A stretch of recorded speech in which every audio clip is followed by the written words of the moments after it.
அதுதான்.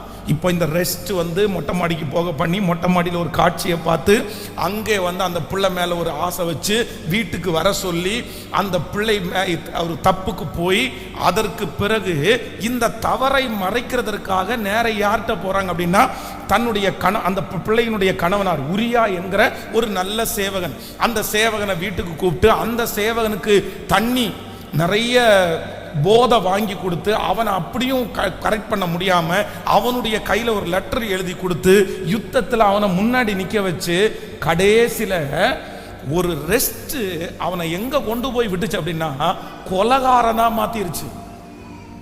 கொலகாரனா மாத்திருச்சு.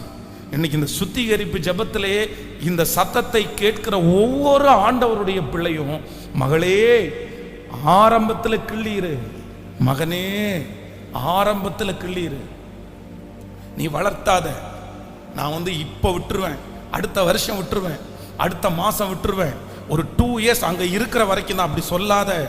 இன்றைக்கே ரட்சணிய நாள், இன்றைக்கே அனுக்கிரக காலம். நீங்க எவ்வளவு தூரம் வளர்த்துக்கிறீர்களோ, எவ்வளவு தூரம் அந்த பாவத்தை கண்டினியூ பண்றீங்களோ, அதற்கு பிறகு அது உங்களோட ஒட்டி கொள்ளும். வேதத்தில் சொல்லுகிறது, வேதத்தில் ஒரு பெரிய பராக்கிரமசாலி, அந்த பராக்கிரமசாலி தன்னுடைய பட்டயத்தை வைத்து எதிரியை வெட்டி கொண்டே போனான். என்ன நடந்துச்சு அப்படின்னு சொன்னா, அந்த பட்டயம் அவனுடைய கையோட ஒட்டிக்கிச்சாமா.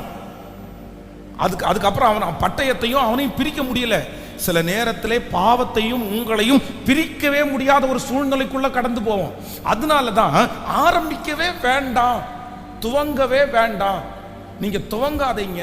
நீங்க அப்படிப்பட்ட ஒரு உறவு நமக்கு தேவையில்லை, அப்படிப்பட்ட ஒரு பழக்கம் நமக்கு தேவையில்லை, அப்படி நம்ம பந்தா காமிக்க வேண்டிய அவசியம் இல்லை.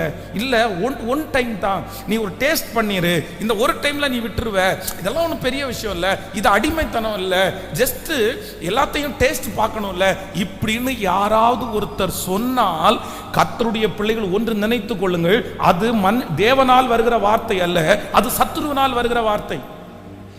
உலகத்தில் இருக்கிற பழமொழி என்ன அப்படின்னு சொன்னா, களவையும் கற்று கேட்கல. உலகத்தில் இருக்கிற பழமொழி களவையும் கற்று மற அப்படின்றது உலகத்தினுடைய பழமொழி.